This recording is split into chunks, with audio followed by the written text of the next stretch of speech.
Good in trader, आप सबका स्वागत है एक बार फिर से इनके ट्रेडर में। और बैंक निफ्टी की एक्सपायरी के बारे में देखेंगे, कल बैंक निफ्टी को कैसे ट्रेड कर सकते हैं। पहले मैं एक बार आपको कल जो मैंने लेवल दिए थे उनके बारे में बता देता हूँ। मैंने आपको कहा था टॉप पे शूटिंग स्टार बनी है और ये अभी एक्टिव भी हो चुकी है। तो मेरे हिसाब से जो टारगेट है 46,877 वाली जो रेंज है इस जोन के अंदर होनी चाहिए। अगर मार्केट इस स्विंग के नीचे जाता है तो एक शार्प सेलिंग और आ सकती है जो इसे फिर लगभग इस जोन तक ला सकती है। मैंने आपको वीकली एनालिसिस की वीडियो में बताया था कि बैंक निफ्टी के लिए जो 333 है वो एक रेसिस्टेंस जोन है, उसके ऊपर भी गया था लेकिन वहाँ क्लोजिंग नहीं कर पाया।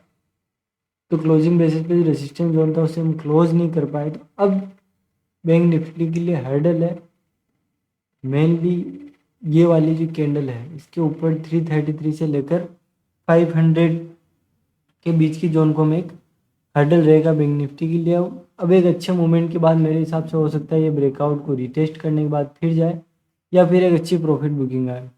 देखते हैं। मैं आपको एक बार 15 मिनट का चार्ट बता देता हूँ कि कल मैंने आपको क्या बताया था। कल दोस्तों मैंने आपको एक ट्रेंड लाइन बताई थी और उस ट्रेंड लाइन पे मैंने आपको नज़र बनाने के लिए कहा था। आज मार्केट लगभग थोड़ा सा गैप अप ओपन हुआ था और कल मैंने आपको ये ट्रेंड लाइन बताई थी। तो मार्केट ओपन होता है, ओपन होने के बाद नीचे आता है और फिर इस ट्रेंड लाइन को जब रिटेस्ट करता है तो यहाँ मैंने पोजीशन बनाई। उसके बाद एक मार्केट प्राइस एक्शन बनाता हुआ नीचे की ओर आ गया। यहाँ से जब इसने ब्रेकडाउन किया फिर इसने एक प्राइस एक्शन बनाया। तो इसके लिए जो ट्रेंड लाइन थी एक रेसिस्टेंस का काम कर रही थी और हम आगे से आगे एसएल ट्रेल कर रहे थे। और हमारे जो टारगेट थे इस स्विंग वाले 47,055 के आसपास मैंने आपको टारगेट दिया था। तो आज बैंक निफ्टी का लो है 47,000 का और हमें जो क्लोजिंग मिली है 47,633 के आसपास की। मैं आपको अगर फिर निफ्टी 50 का चार्ट बताऊं उस पर मैंने आपको एक सेम चीज़ कही थी कि मार्केट कल लगभग क्या मार्केट एक बड़ी रेंज में फंसा है।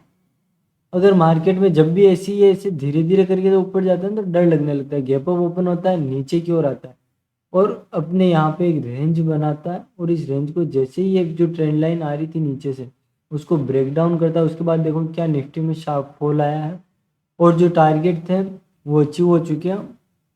अब निफ्टी के लिए 21,000 एक हर्डल का काम करेगा और फिलहाल नीचे की ओर जो नेक्स्ट अगर ये ब्रेक करता है 20,888 को फिर से तो हमें एक नई प्रॉफिट बुकिंग देखने को मिल सकती है।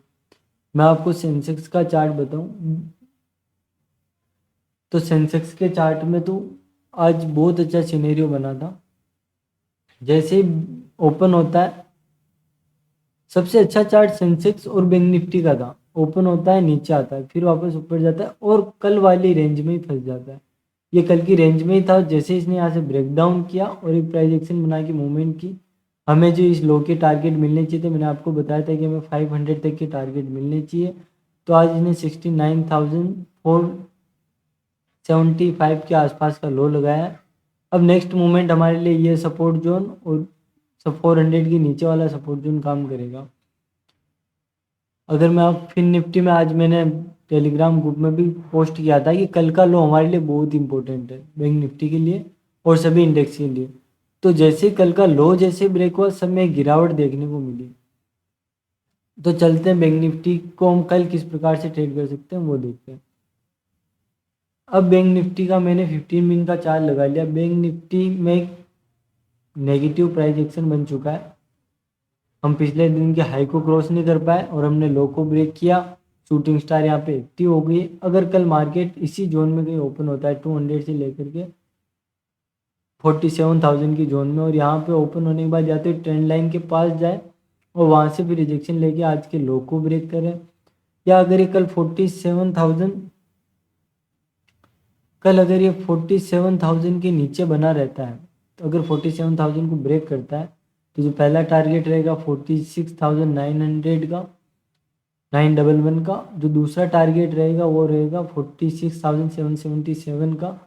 और जो फिर अगर यहाँ पे अगर ये टाइम बिताने के बाद अगर सेकंड हाफ में कहीं गिर गया तो कल बैंक निफ्टी की एक्सपायरी ऑप्शन बायर के लिए एक अच्छा पैसा बनाकर दे सकती है जो इसे लगभग 500 के लिए पास लाएगी और एक शार्प मूवमेंट होगी जो इसे 555 वाली जोन में लेके आ जाएगी। अगर बैंक निफ्टी कल गैप अप भी ओपन हो जाता है तो हम फिर एक रेंज का वेट करेंगे। अब ये जो सारे जोन है 200, 333, 500, ये सब इसके लिए रेसिस्टेंस का काम करेंगे, तो ऊपर की जो मूवमेंट होगी वो स्लो ही होगी। अगर मार्केट कल कहीं बीच में ही ओपन हो जाएगा तो हम थोड़ा वेट करेंगे, क्योंकि फिर मुझे नहीं लगता कि कल सेलर, ऑप्शन सेलर इसको इस हाई और लो के बीच में फंसा देंगे। जैसे हम ऑलरेडी 4 दिनों से एक ही रेंज के अंदर ट्रेड कर रहे हैं। जैसे कि आप देखिए यहाँ पे जो हमें लगभग 4 दिनों से एक ही रेंज में ऊपर की ओर से रेसिस्टेंस मिल रहा है,